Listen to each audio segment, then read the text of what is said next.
Bom, nós tivemos um problema de luz aqui e eu vou chamar de novo Tom Farias, porque eu não sei se foi algum curto lá embaixo, a luz apagou. Então eu vou fazer logo a live, enquanto eu tiver a bateria aqui, e vamos em frente.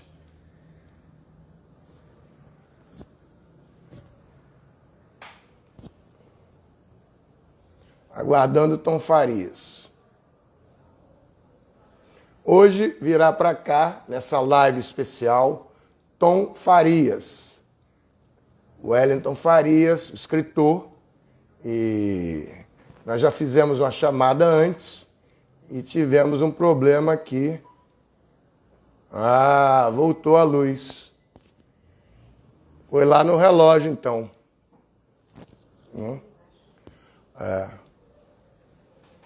Mas tem que saber por quê.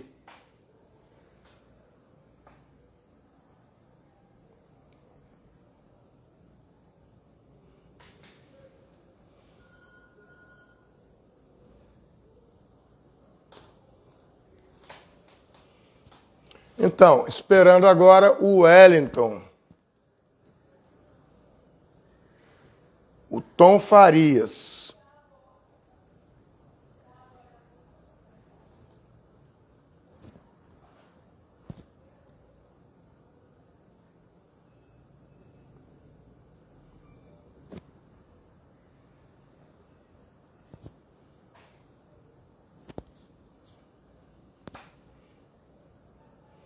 Reconectando também o Wi-Fi. Deu, simplesmente apagou a luz aqui. Não foi no meu relógio, foi lá embaixo.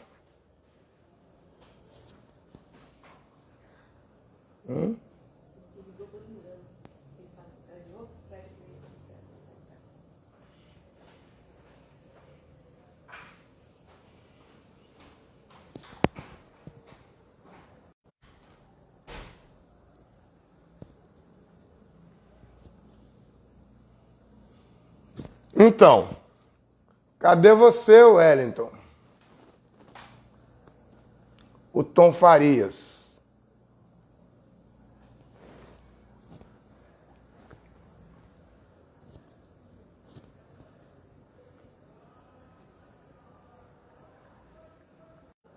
Ah, já chegou aqui.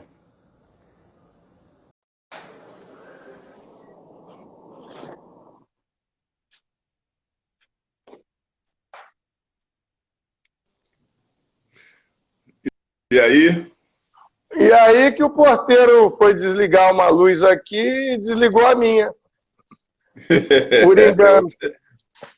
Esse porteiro aí, você, hein, rapaz?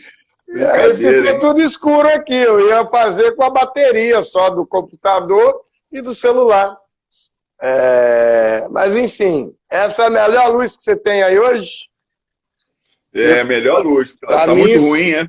Para mim tá meio escuro, mas deixa eu ver se eu entrando aqui no outro perfil, se eu consigo acessar a live e ver se está muito escuro ou não. Mas vamos tocando, vamos tocar a vida. A live de hoje... Peraí, aqui. Não. Eu errei. A live de hoje com o Tom Farias é uma live das mais importantes, porque ela trata da reparação e a relação com a literatura negra.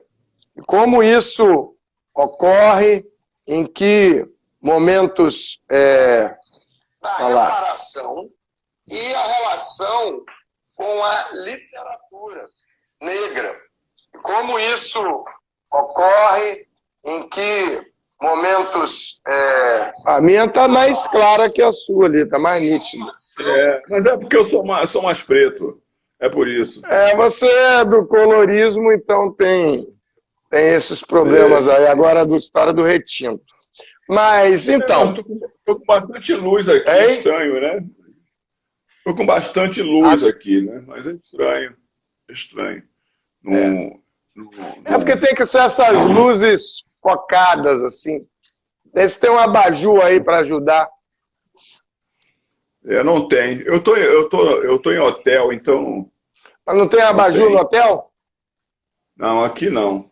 Aqui não tem aqui abajur. Então vamos assim Difícil. mesmo. O importante é o que vai ser discutido e debatido. Então, quem está aí, Sandro, quem está aí, tá vendo direitinho? Me diga aí embaixo aí. Quem tá acompanhando aí, informe se está Tá tudo um bem. pouquinho escuro, mas é o jeito. Então, o importante é que o tema que a gente vai discutir é exatamente esse, da literatura negra e a, a, e a discussão do, a, do impacto disso na reparação da escravidão. Você é um escritor premiado, vem levantando essa bandeira da literatura, então eu quero te ouvir e depois a gente vai bater esse papo aqui, ok? Perfeitamente. As tuas ordens. Alô, Tuas Tom. ordens. Alô. Travou. Oi, tinha dado uma travadinha, eu acho. Você me ouviu? Bom, perfeitamente. Ouvi. Estou aqui às ordens. Então vai em frente. Bom, aqui tinha. Por exemplo, em questão da literatura, a gente pode falar muita coisa, entendeu? É um campo muito vasto sobre a literatura e a questão da reparação da escravidão. Acho que essas coisas andam bastante caminham juntas, né? Caminham juntas. Eu publiquei um artigo tem umas 2 ou 3 semanas na Folha de São Paulo, e aí esse artigo fala bastante sobre essa questão do apagamento da literatura, de autores da literatura afro-brasileira. E até vou fazer agora um curso, e vou dar um curso agora pela Diaspora.black, fazendo referência a isso, né, que é o panorama da literatura afro-brasileira. Vou falar do século XVII, 1600, né, e poucos, até o século XXI. Falando de Henrique Dias a Conceição Evaristo, neste caso. Então, é bem amplo, porque o que acontece na literatura acontece com muita frequência nas outras áreas onde o negro está envolvido. Então, a literatura é um campo da arte, né? É um campo da arte. Mas isso acontece na política, acontece, enfim, numa dimensão bem ampla. E você tem um espectro do poder no Brasil que coloca o negro sempre à margem de toda manifestação onde essa manifestação possa colaborar com o país, no desenvolvimento do país, na política, na economia e na educação. E eu digo também no campo da literatura. Né? Então, acho que a reparação, Adame, ela tem que vir no bojo do resgate de uma série de autores e autoras, uma série de vozes femininas e masculinas negras, tá? Nessa questão da expressão literária no Brasil. E eu falo, quer dizer, do resgate, porque eu acho que você precisa trazer o passado importantes vozes do passado, fizeram muita diferença no escopo do que hoje a gente entende como romance, como conto, como poesia, sabe, como pensamento brasileiro, e refletir isso, como é que está isso no presente. Como é que no presente a gente enxerga esse tipo de coisa. Né? Você... Acho que, inicialmente, seria esse caminho que a gente poderia abordar aqui, e aí já pedindo ao público para quem está nos assistindo para poder até se manifestar se é isso mesmo, querer ouvir, enfim.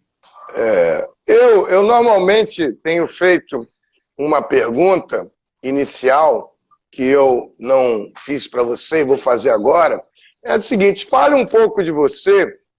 Eu iniciei a conversa como Tom Farias, escritor, tem uma série de prêmios, e aí eu quero que você aproveite essa oportunidade para falar para as pessoas que por acaso não te conhecerem, para que elas conheçam mais você, e você também faça ressaltar os pontos que você quer da sua vida pessoal, da sua infância, de onde você nasceu e do seu caminho como escritor. Acho importante isso. Beleza. Acho que o pessoal vai desligar a live, né? Porque eu ouvi tanta coisa de mim aqui, vou desligar a live. É pouquinho. Bom, eu sou jornalista, escritor e sou professor de literatura, formado em letras, com especialização em literatura brasileira do século XIX e comunicação. Fiz também comunicação social e trabalho como jornalista. Hoje ainda escrevo para o Jornal o Globo, faço matérias especiais para o Jornal o Globo, sobre cultura, sobre livros, enfim. Então, eu atuo um pouco nessa área. Tenho 13 livros publicados, romances, ensaios, biografias. Tenho 6 prêmios literários. Os mais destacados são os prêmios da Academia Brasileira de Letras, prêmios ganhos no governo do estado de Santa Catarina, né? E o último foi o prêmio da FLUP, o melhor livro, que foi a biografia Carolina, uma biografia.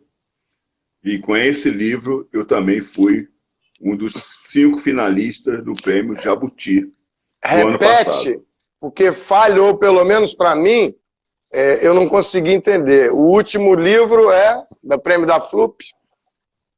O prêmio da FLUP foi o Carolina, uma biografia. Sim. Ganhou o prêmio da FLUP.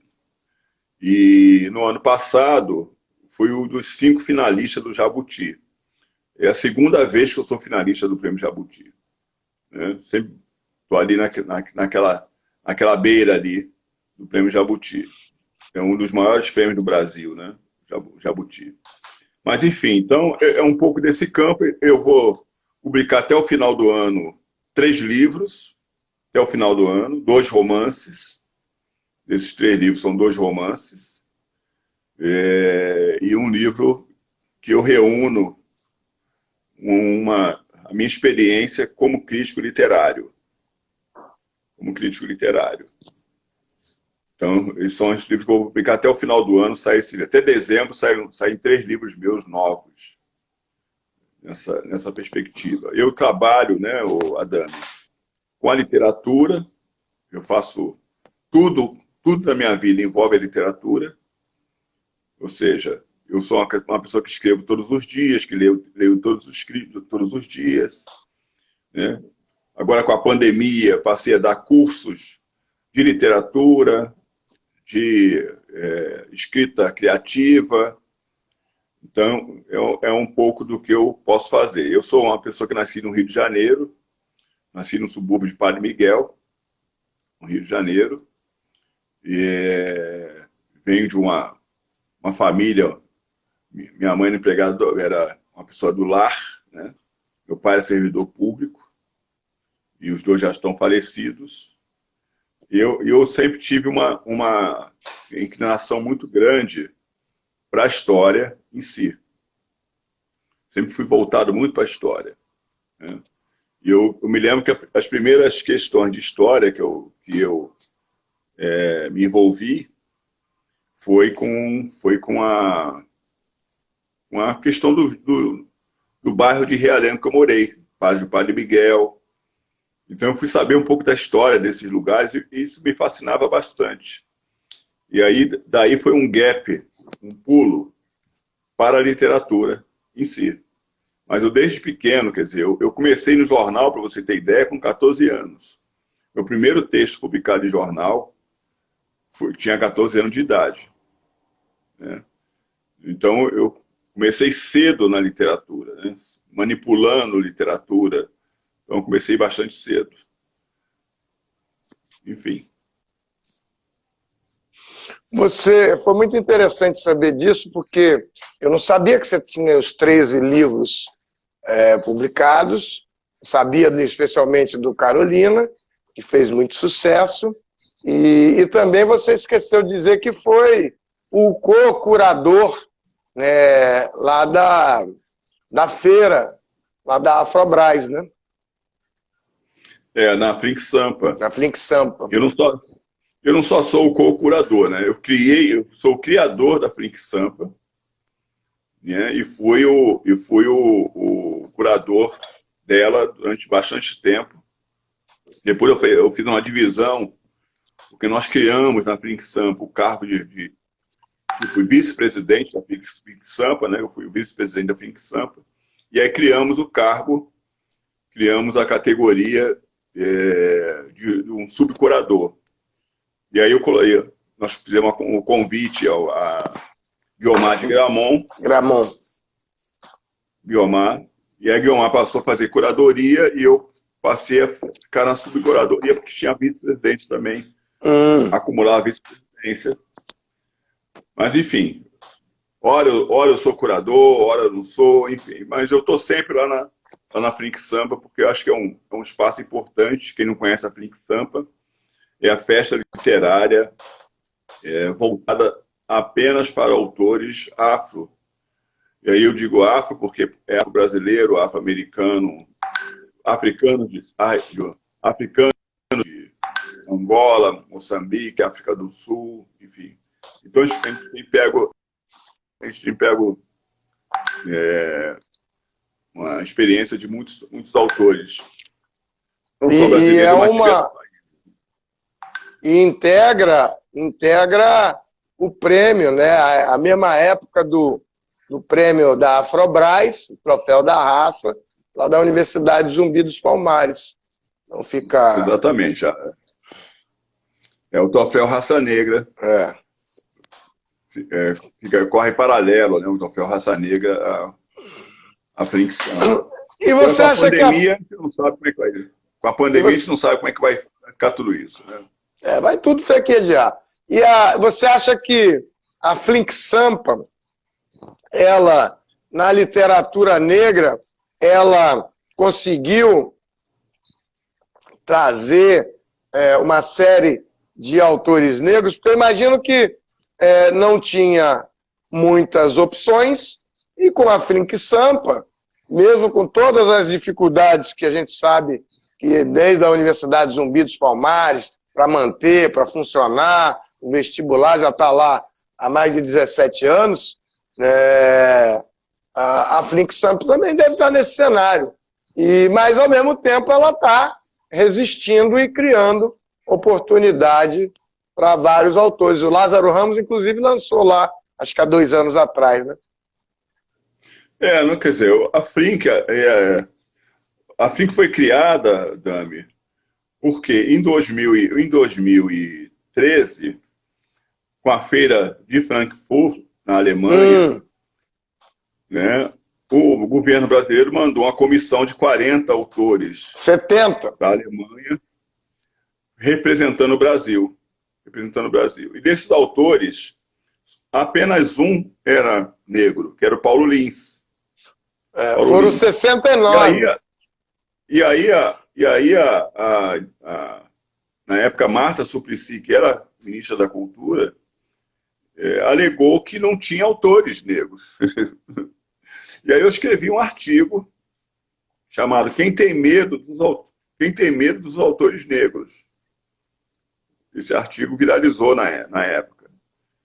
E aí eu, conversando com o reitor José Vicente, a gente teve a ideia, então, de criar a Flink Sampa. E foi quando eu desenhei a Flink Sampa, fiz essa criação da Flink Sampa, e aí trouxe, quer dizer, não só no Brasil, aí você tem um apanhado enorme no Brasil de autores, né, que na época Joel Rufino dos Santos, Ney Lopes, Ana Maria Gonçalves, Conceição Evaristo, enfim, Manto Costa, Paulo Lins, muita gente no Brasil como autores. E internacionalmente, fomos buscar em Moçambique, fomos buscar em Angola, fomos buscar em Cabo Verde, fomos buscar na França, fomos buscar nos Estados Unidos, fomos buscar na África do Sul.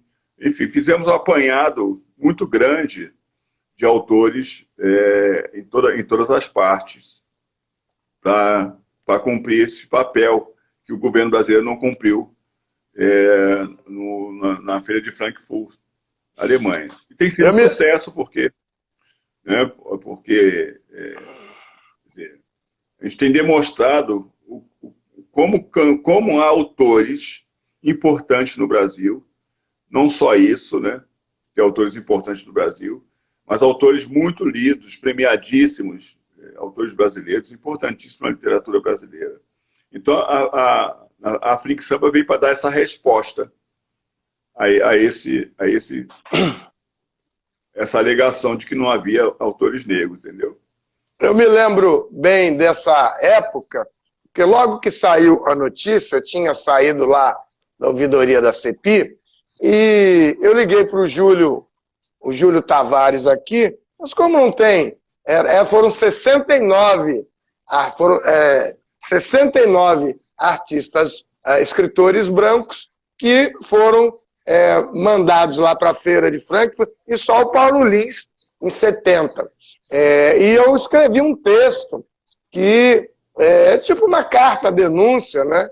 E aí o Júlio Tavares disse, mas quem são os autores? O Júlio falou, tem, lógico que tem. Tem a Conceição Evaristo, a Elisa Larkin também. Eu liguei para peraí.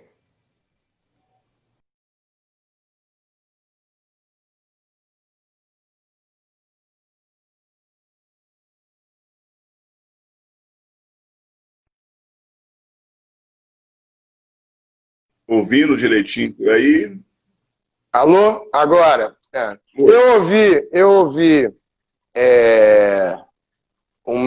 então eu escrevi um texto logo no início e a Conceição Evaristo, estou publicado em vários lugares, que a Marta Suplicy disse que os autores, o critério para ir para a Feira de Frankfurt era ter sido publicado em outros países. E aí eu fui procurar, ela inclusive disse que tinha uma antologia publicada pela própria Fundação Palmares e que ela não conhecia, que era do Ministério da Cultura. E ela ficou muito mal, porque não sabia de nada, e começaram a surgir os nomes aqui no Rio, né, de escritores negros que estavam disponíveis para aquilo ali é uma vergonha. Aquilo ali é uma vergonha, porque é uma ação entre amigos, né? É uma ação entre amigos. E aí, nessa ação entre amigos, quer dizer, como é que se compõe a literatura no Brasil? A literatura no Brasil é heterossexual, masculina e branca. A literatura no Brasil é essa. Ou seja, a maioria dos autores publicados no Brasil hoje são brancos. Essa é a maioria dos autores publicados no Brasil. E aí você tem uma gama depois, menor, de autoras, que também são brancas. Né? Que também são brancas. Então aí você tem, quer dizer, o restante, o que sobra, são autores negros pouco visibilizados nesse esquema todo. Quer dizer, quem domina essas áreas de feiras, festas literárias, esses jabás todos de viagens, é essa turma. É essa turma que domina tudo isso. Então, esse privilégio branco, esse privilégio branco atinge frontalmente, nessa perspectiva, quando você fala de literatura, em publicações. Quer dizer, um livro, por exemplo, você tem ideia, um livro de autor branco, ele é muito mais bem cuidado do que um livro de autores negros. Então, você vai numa livraria, qualquer livraria, você vai ver 99% de livros de autores brancos sendo expostos na vitrine, logo na entrada, e você vai ver os livros dos autores negros lá atrás, num cantinho, sabe, misturado com outros autores africanos, americanos, enfim, tudo misturado lá. Sem coisa de preto. Por aí, sem uma categoria específica. Então, isso aí, esse é um tipo de racismo, né? É um tipo de racismo que a gente tem combatido bastante. Eu peço ao pessoal para depois procurar na Folha de São Paulo, porque na Folha de São Paulo eu falo desse ódio racial na literatura. O mesmo ódio que sufocou, né, lá o George Floyd nos Estados Unidos, e aqui mata a cada 23 minutos uma jovem negra no Brasil. Esse mesmo racismo, ele também atinge a literatura frontalmente. Então, deixa eu só registrar aqui a presença da minha colega de conselho seccional da OAB, a querida doutora Raquel Castro, que é presidente da Comissão de Diversidade da OAB do Rio de Janeiro aqui, que adorou a história do vinho aqui. Oh, prossiga. E eu vou registrar aqui a atriz Cida Baú, que é uma quilombola do quilombo do Baú, que é um quilombo Baú de Minas Gerais. Enfim, seja bem-vinda, e todos os demais, Rosiane, que eu já vi passar aqui e tal, sejam bem-vindos. Mas, enfim, o racismo na literatura é muito gritante, porque ele tem um objetivo, que é o apagamento do autor negro ou da autora negra. Por mais que a gente resista, Dami, por mais que a gente busque trabalhar dentro de uma perspectiva, né, é sempre a perspectiva de resistência. Nós estamos trabalhando sempre com a perspectiva de resistência. Nós estamos sempre resistindo, né, nesse campo. E aí a perda é muito grande, porque você tem os grandes conglomerados editoriais, né, que dominam o mercado, sufocam o mercado, porque trazem autores, né, e aí, quer dizer, põe na linha de frente os autores brancos, são os preferidos, são os mais divulgados, tem um investimento maçante em termos de publicidade, e nós ficamos apagados, porque nós somos editados por pequenas editoras, por pequenas estruturas editoriais, né? Deixa eu fazer dois pontos aí. Deixa eu colocar 2 pontos aí na conversa.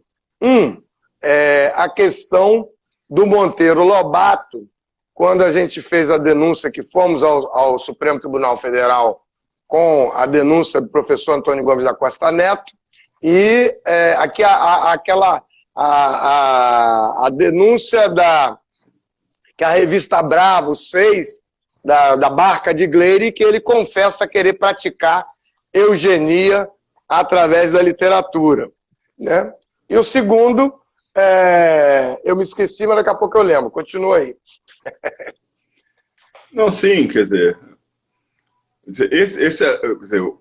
você tem os autores misóginos, né, e aí uma série como Monteiro Lobato, que produziu uma literatura, um pensamento que vem do século XIX, que é aquele pensamento de embranquecimento da sociedade, da chamada democracia racial. Mas na democracia racial, o negro era visto como um entrave social, né? Então, há uma ideia de democracia, mas o negro é sempre colocado como um entrave social. Tem um antropólogo chamado Roquete Pinto. Este antropólogo, ele no século XIX ainda, em 1874, ele fez um gráfico, um estudo, e produziu um gráfico onde ele dizia qual é a posição do negro na sociedade brasileira, como é que ele ficaria na sociedade brasileira. Então, falar com a imigração europeia, iniciada ali na meada do século XIX, 1850, o negro ia perdendo, ia desaparecendo na sociedade brasileira. Então, quando ele produziu esse estudo, em 1874, ele produziu esse estudo porque ele via que haveria, aos poucos, uma abolição da escravatura. Né? Aí teve a lei de 31, criminalizando o tráfico negreiro, aí teve a de 50, proibindo. Né? Então, quer dizer, ele já se aproximava disso. Ele dizia o seguinte, que em 1912 não haveria mais negro no Brasil. Roquete Pinto disse isso.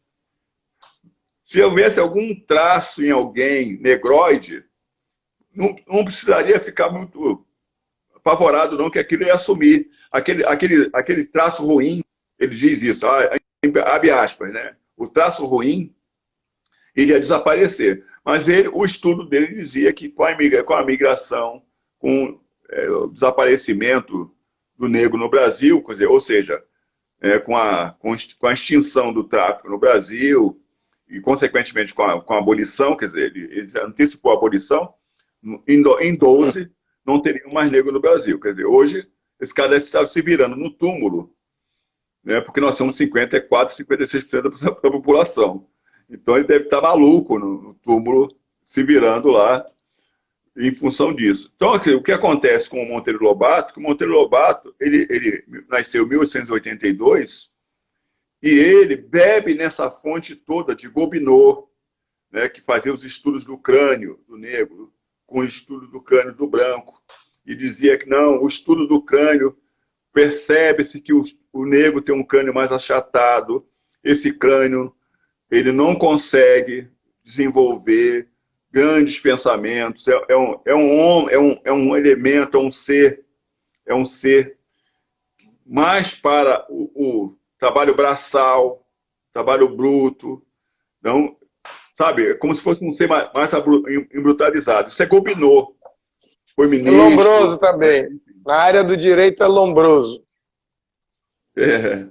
Enfim, então, quer dizer, isso tudo alimentou gerações de homens que produziram como Monteiro Lobato produziu.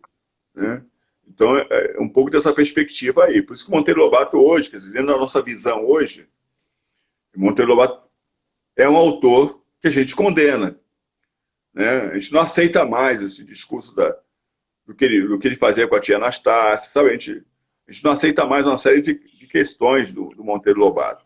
Então, acho que tem que condenar Mas na Barca de Gleire, essa discussão foi muito importante, esse caso do Supremo Tribunal Federal, e mesmo na ouvidoria da CPI, mas é que pouca gente sabe. Primeiro, do trabalho do professor Antônio Gomes da Costa Neto de identificar as passagens racistas e denunciar que o programa Biblioteca da Escola, a regra que tinha era não permitir o financiamento com dinheiro público de livro que tivesse preconceito ou não era nem racismo, preconceito e estereótipo. Essa é a regra do programa Biblioteca na Escola. Registrando aqui a presença da Odete Rocha, que foi minha querida da vida inteira e que trabalhou no Supremo Tribunal Federal e que tem também um programa da Odetíssima aí. E depois, com a publicação da revista, no Globo e da revista Bravo, Ele, a Barca de Gleire, ele confessa, Delgacei chegando na live, ele confessa querer praticar a eugenia através da literatura. E isso foi das próprias palavras do Monteiro Lobato, que a Ana Maria Gonçalves fez, inclusive, uma apreciação num artigo muito importante também, no ensaio, né? É bom dizer o seguinte, que A Barca de Gleire é o livro de correspondência do Monteiro Lobato, né, com Rangel. E ali é onde ele coloca, ele fala muito dos livros, da criação dos livros dele e tal, onde ele coloca alguns aspectos do pensamento dele, da eugenia, enfim, né, que tem a questão do presidente negro. Então, tudo isso está dentro dessa verdade que o Monteiro Lobato acreditava com relação à questão da raça em si, né? Esse conceito já não existe, né? Mas, então, esse é um pouco do pensamento do Monteiro Lobato. E é importante dizer, quer dizer, que os autores negros, e aí, quer dizer, você pegando na virada do século, por exemplo, Lima Barreto sempre é o cara que se colocou sempre como negro. É um dos autores que se colocava como negro, exatamente, o Lima. E aí, quer dizer, o Lima é um combatente dessa questão da eugenia. Se você for ler o Lima, sobretudo o Lima cronista, né, ele sempre se coloca combatendo essa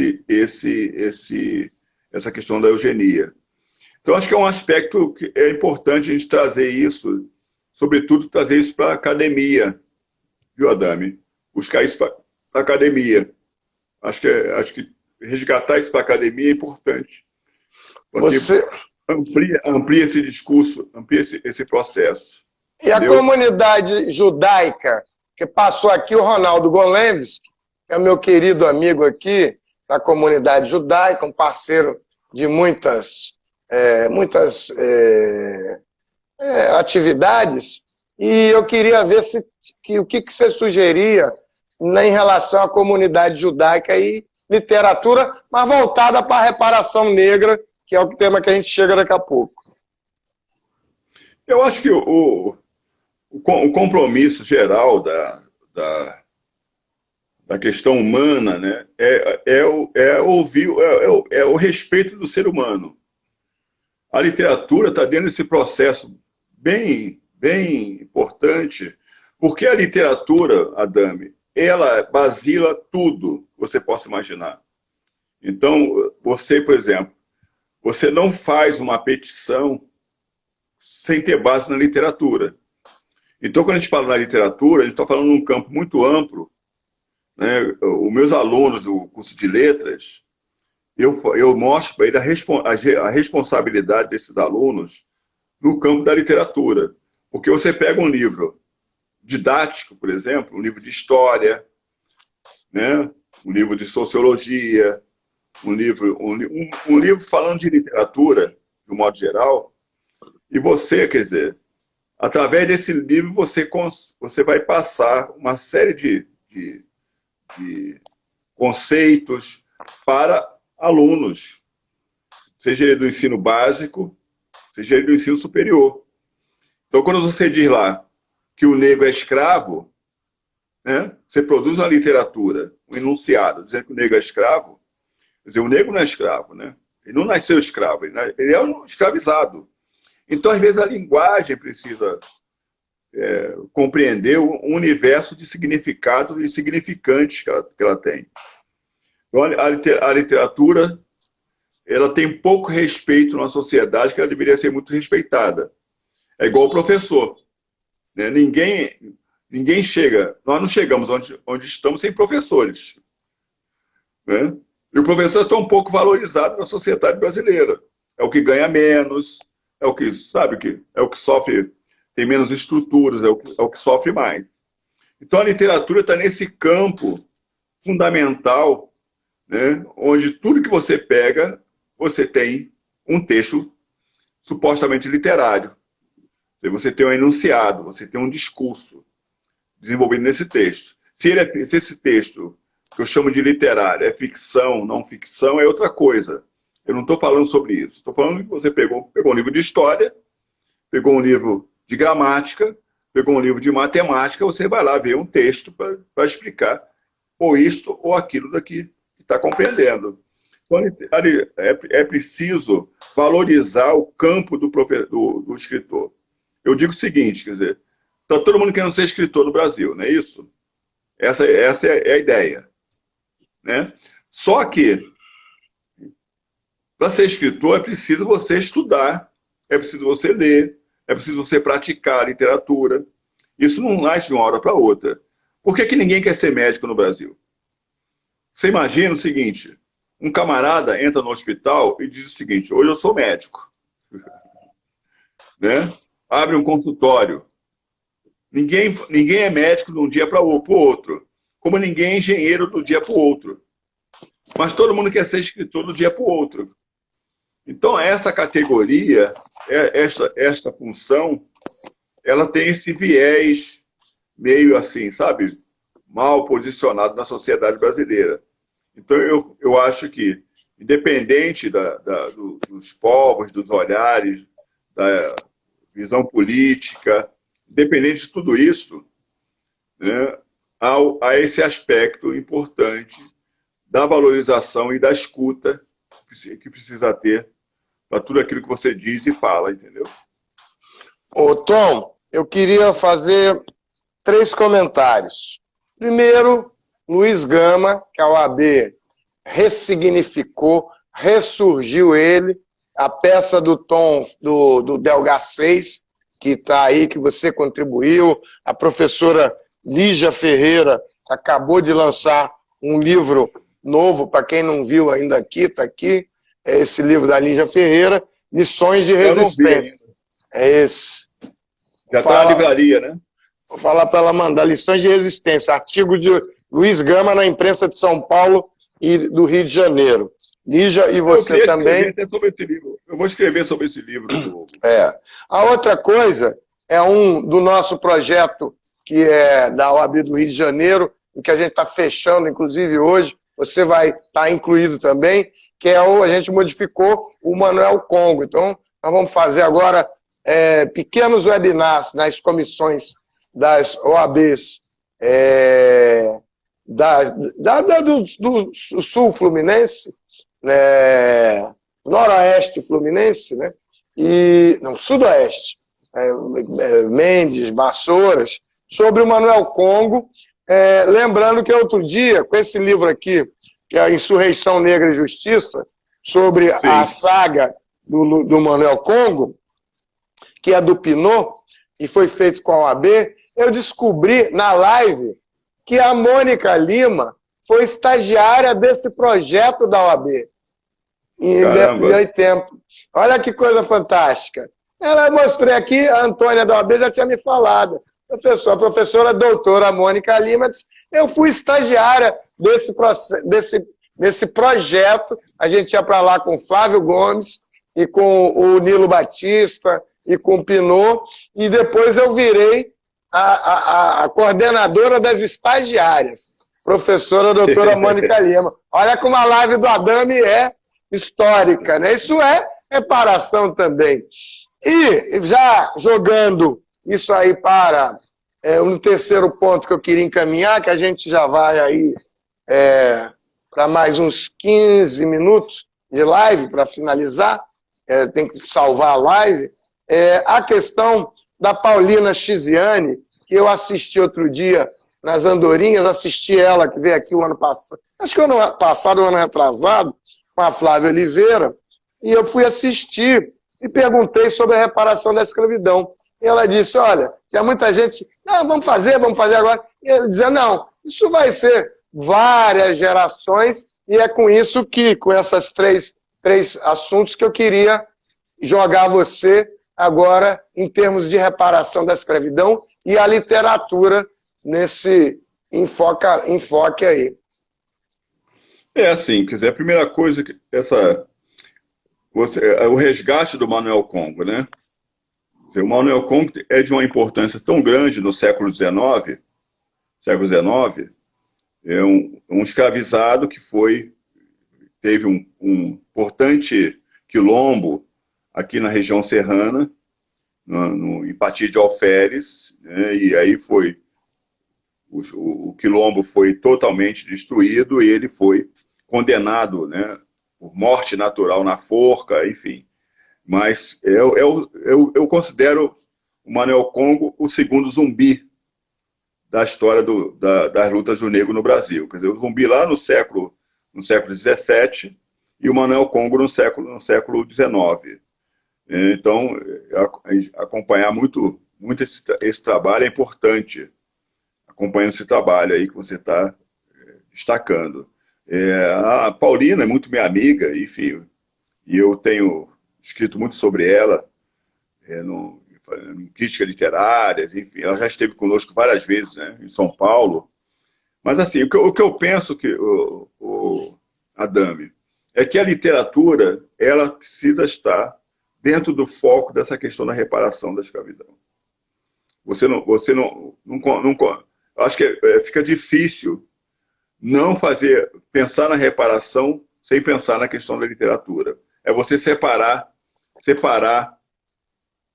né, e deixar de fora uma expressão importante que fez muita diferença, sobretudo no século onde a imprensa ponderou, que foi o século XIX.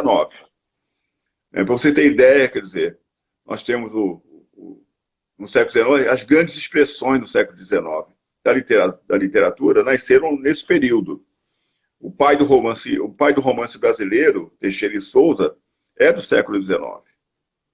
Então, se você imaginar que o homem que criou o romance no Brasil, o primeiro romance publicado no Brasil, em 1843, é um negro, né? Lembrar disso já é fazer uma reparação. Lembrar disso é fazer uma reparação. Né? Fundador da academia. Né? O Machado é o fundador e o presidente da academia. Embora a academia tenha tido outros fundadores negros. Sabe? Então, lembrar de Machado, você vai lembrando de outros fundadores negros da academia. Patrocínio, Domício da Gama, enfim, outros fundadores negros da academia. Inclusive, vou dar um curso sobre isso na Diaspora.black, sobre os negros da Academia Brasileira de Letras, os escritores negros da Academia Brasileira de Letras. E aí você tem, no século XIX, outros autores e autoras de grande expressão literária, que era o caso da Maria Firmina dos Reis. Eu ia lembrar Maria Firmina. Que é o caso do Gonçalves Dias, né? Quer dizer, ali está no tripé do romantismo no Brasil, Gonçalves Dias, é o grande romantista no Brasil. Todo mundo só conhece o Gonçalves Dias por um poema, né? Que é o Canção do Exílio. Você conhece o Gonçalves Dias por isso, mas ele tem um escopo muito grande de literatura, ensaios, enfim, antropologia. É muita coisa que o Gonçalves Dias fez naquele período ali. Então, aí você tem o Cruz de Souza, nesse período. O Patrocínio, esse é o meu predileto. O Patrocínio, né, o Patrocínio tem 3 romances. Se todo o artigo de jornal do Patrocínio fosse publicado, daria uns 50 volumes. Você tem ideia? 50 volumes. Se todo o artigo do Patrocínio fosse publicado. Basicamente em 40 anos de vida literária. Né? Então, assim, eu acho que a reparação passa por esse escopo. De você trazer essas pessoas de volta. Agora a Companhia da Letras está fazendo um movimento para publicar a obra da Carolina Maria de Jesus. Né? Mas e as obras dos autores do passado? Como é que ficam esses autores do passado que ficaram completamente esquecidos e fundaram a literatura no Brasil? Como é que fica isso? Né? Por que não se publica o Teixeira de Souza de volta? Que é um autor importante, fundador da literatura no Brasil. né? Mesmo você tem um exemplo, né, que é o Lima Barreto. O Lima Barreto tem um livro, que eu diria um livro abolicionista, ou neo-abolicionista, que é O Cara dos Anjos, que conta a história de uma menina, que é a Clara dos Anjos, né, e é uma menina negra, que sofre toda a pressão social, racista, por ser uma menina de classe pobre. E aí é enganada por um salafrário branco, que a engravida e abandona. O retrato, né? Bem o retrato das meninas negras, das mulheres no Brasil. Então o Lima fala bastante sobre isso, né? Sobre essa questão. Eu estou falando do Lima porque é um autor muito, muito expressivo da literatura brasileira, também muito pouco valorizado como negro em si. Como negro em si. Então, eu acho que esses aspectos, poderiam pegar aqui uma série de outros aspectos de autores que foram muito embranquecidos ou esquecidos por nós. A Alta de Souza, que é uma poeta também importante desse período, que foram muito esquecidos por nós. Então, acho que a reparação precisa abarcar, Dami, precisa abarcar a literatura, porque senão ela fica incompleta. A nossa colega aqui, Leonisa Goya, está dizendo aqui,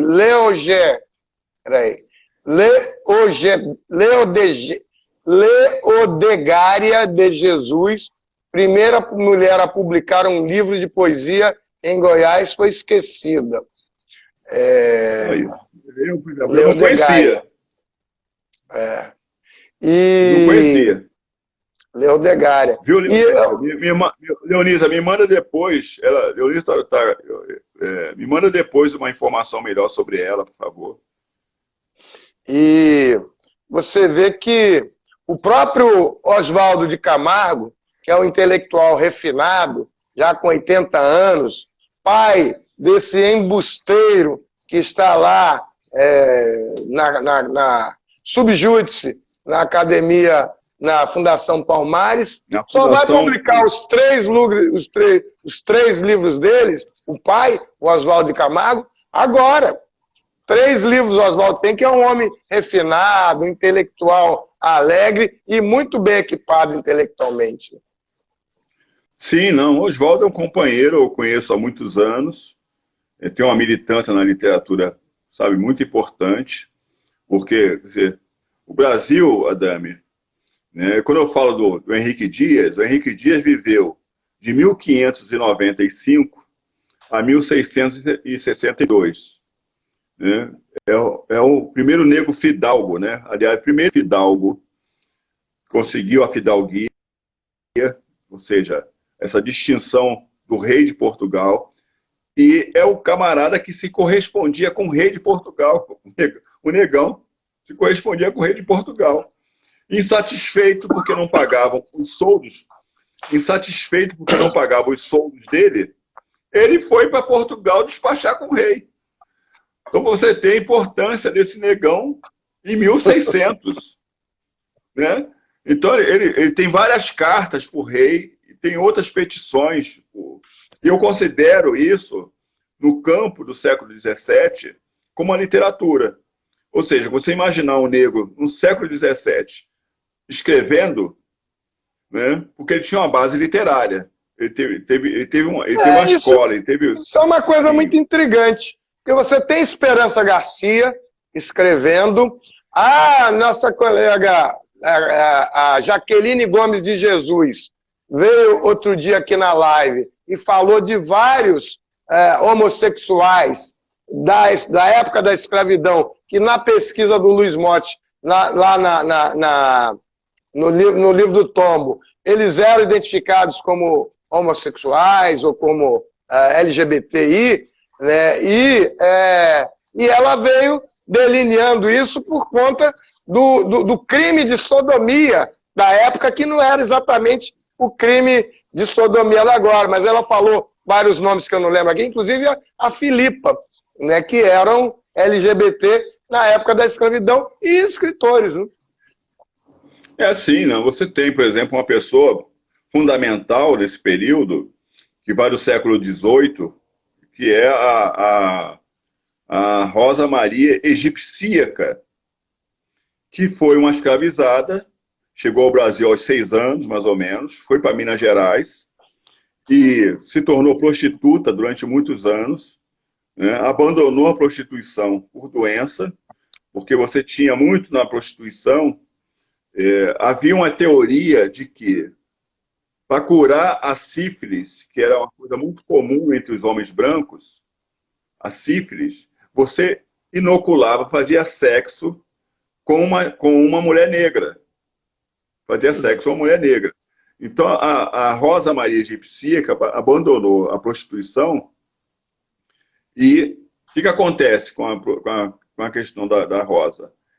A prostituição dava muito dinheiro e ela tinha muito dinheiro. Ela teve uma questão que ela doou tudo que ela tinha, dinheiro, joias, para os pobres, e se tornou uma espécie de beata, né? E aí começou a ter visões, né? E foi muito castigada por isso. Então ela passou por vários processos, a Rosa Maria Egipcíaca, mas um em especial foi o seguinte: ela era autodidata, aprendeu a ler, escrever e escreveu um romance no século XVIII. Esse romance foi perdido. O Luiz Motti, que você destacou aí, escreveu a maior biografia existente sobre a Rosa Maria Egipcíaca. O Luiz Motti é um livro de quase 1000 páginas que retrata todo a vida da Rosa, mas ele fala sobretudo nesse romance. Esse romance se perdeu porque a Rosa foi condenada, foi considerada santa, enfim, né? Uma série de processos que ela foi condenada, e aí ela foi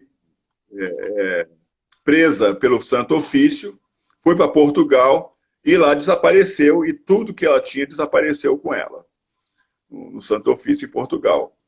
Então, quer dizer, há muita expressão, Adame, referente à questão da literatura em si, produzida por homens e mulheres negros no Brasil.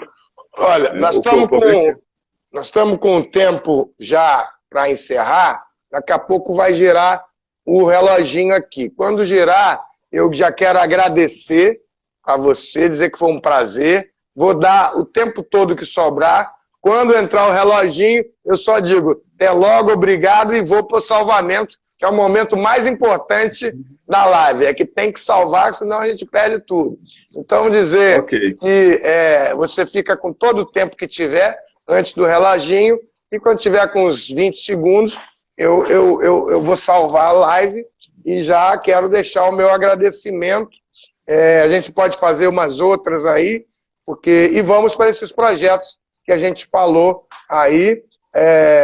Só uma coisa que achei importante, aí não sei se você viu, alguém mencionando aqui, sou Denise Ricardo Sonide, sou de Porto Alegre, mas sei que a Casa dos Três, que inaugura hoje, tem um espaço para vender literatura negra. Bem, então é isso, o tempo todo é seu, Tom Farias, meu querido amigo, e vamos fazer tremer o chão dessa terra. Assim, o que é importante, Adão, essas discussões, e com esse público maravilhoso que acompanha, que opina, né? Eu fico muito revoltado com algumas lives que você impede as pessoas de se expressarem nas lives, né? Porque a nossa ideia tem que ser partilhada, e aí, para ser partilhada, ela tem que ser comum a outras ideias, porque aí as outras ideias também alimentam as nossas ideias. Então, eu fico muito satisfeito com todas essas manifestações que são colocadas aí. Minha irmã, 20 segundos. Minha irmã Regina deu um oi, eu tenho mais 20 segundos, quero te agradecer e dizer